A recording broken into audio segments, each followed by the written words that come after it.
want you to picture a scenario. And it's probably going to raise your blood pressure just thinking about it. Okay, I'm ready. You're behind the wheel. It's the end of a long day. Maybe you're running, 5 minutes late. Traffic is heavy. The usual. The usual.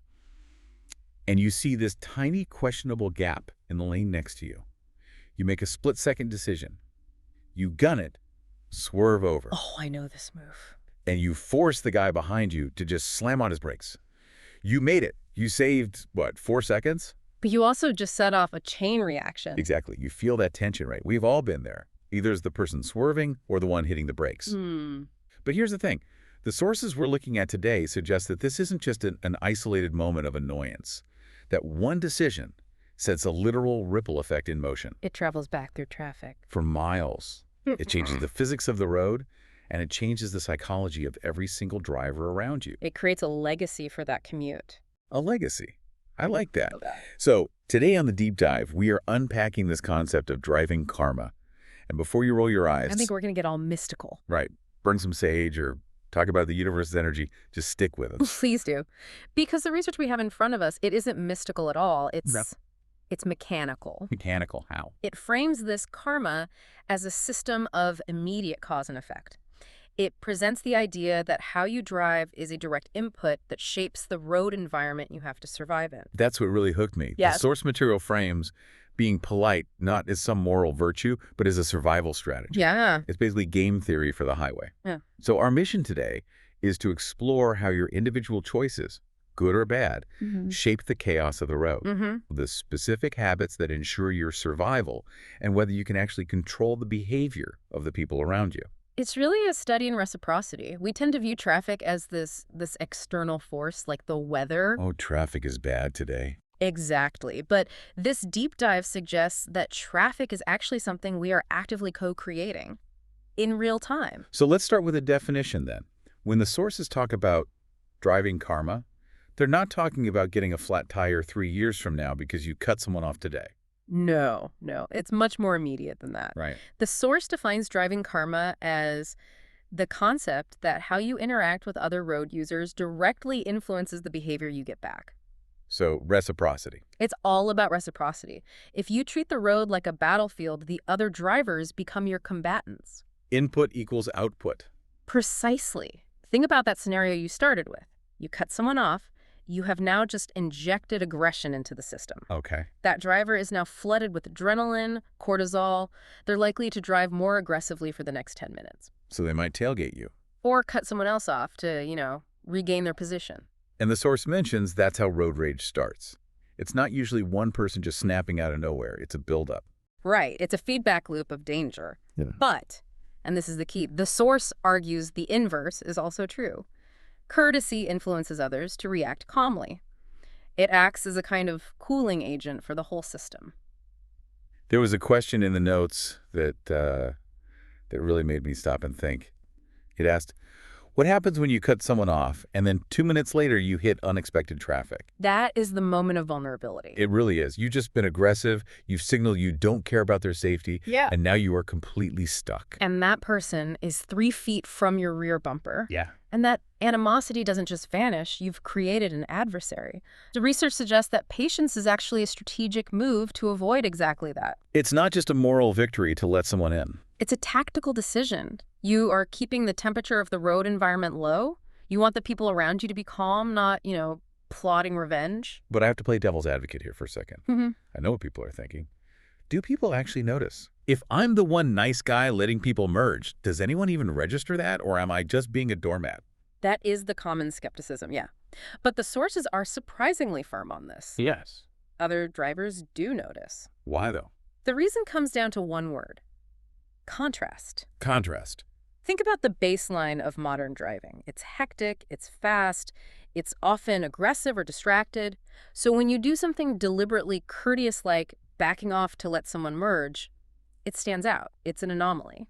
So by being the calm person, you actually become more visible than the guy weaving through lanes. Precisely. And that visibility prompts reciprocity. Good deeds make other people act kindly in return. It's contagious. A social contagion. That's what the source calls it. If you let someone in, they feel relief, maybe gratitude, and they're statistically more likely to let someone else in down the road. So we're basically trying to spread a good virus through the traffic jam. In a manner of speaking, yes. Okay, I buy the theory. But let's get practical. If we want to cultivate this positive karma, what are the specific do's? Well, the first one, and probably the most important for actual traffic flow, is merging. Merging, the source of half the anger in the entire world. It's such a flashpoint. The specific advice is allow others to merge without speeding up or tailgating. Let's unpack that because there's a deep psychology there. You put your blinker on and you see the car in the next lane speed up. It's a reflex. It's a territorial reflex. Yeah. You shall not pass. We feel like we're losing our spot. Right. But the source explains that letting people in creates what it calls harmonious traffic flow.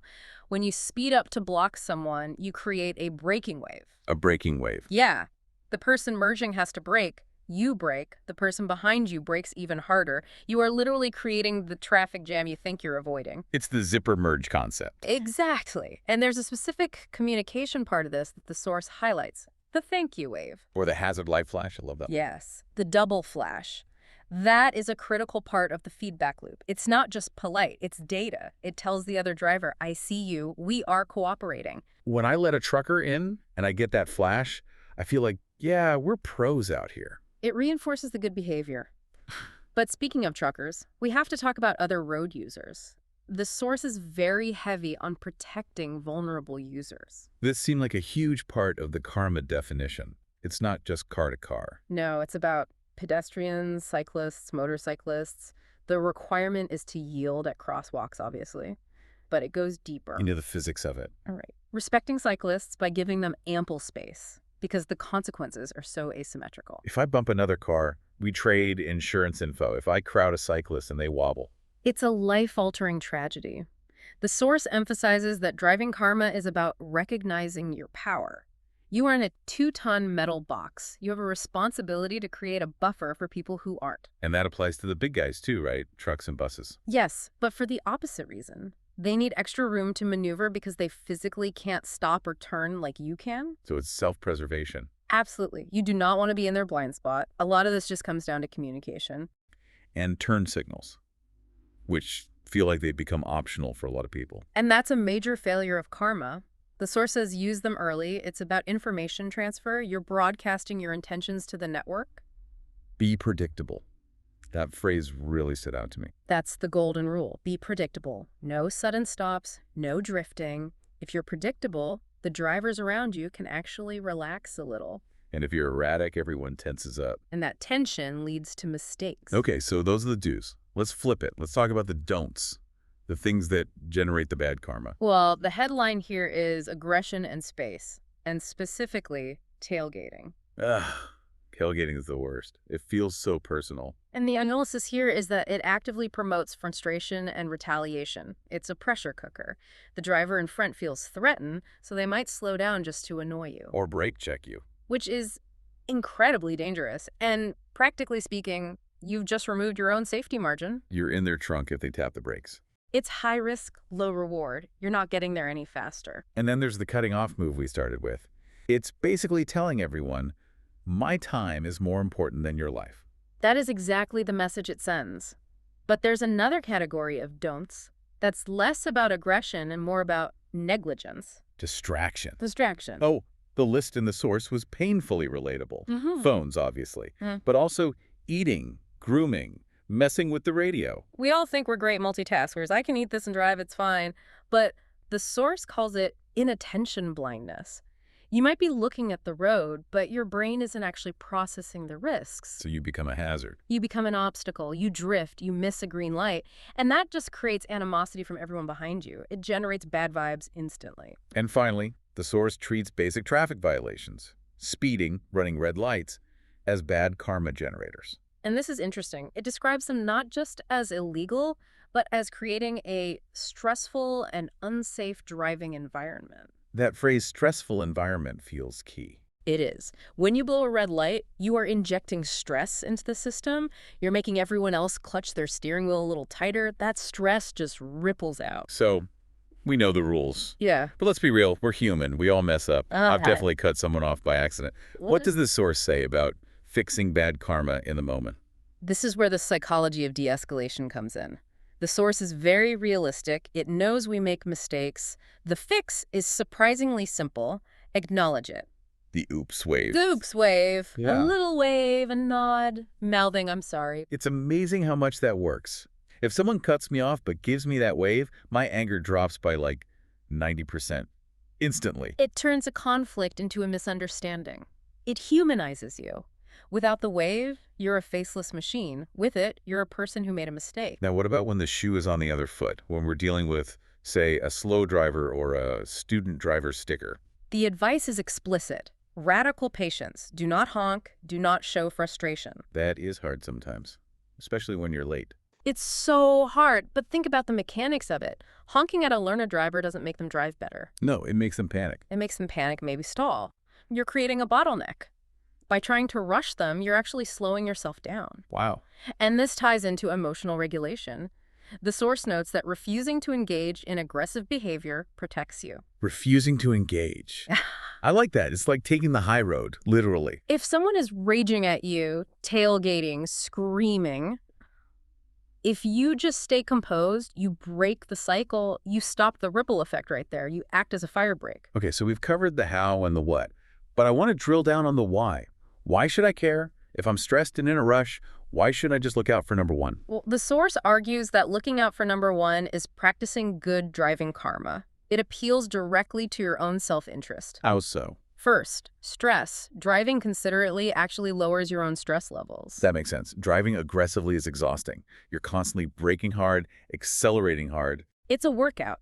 It triggers your fight or flight response. Your body is pumping cortisol. You arrive at your destination totally agitated. Driving calmly keeps you calm. It's just better for your health. And safety, obviously. Right. Fewer accidents.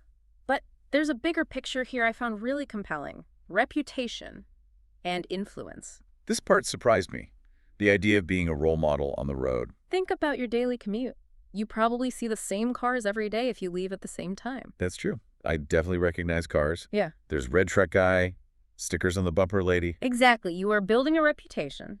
If red truck guy knows you're the driver who always uses your signal, he's more likely to let you merge next time. So you're building this little localized culture of cooperation. Yes. You influence your immediate community. Other drivers see you as reliable. The source suggests you're literally training the people around you how to interact with you. That's such a cool way to look at it.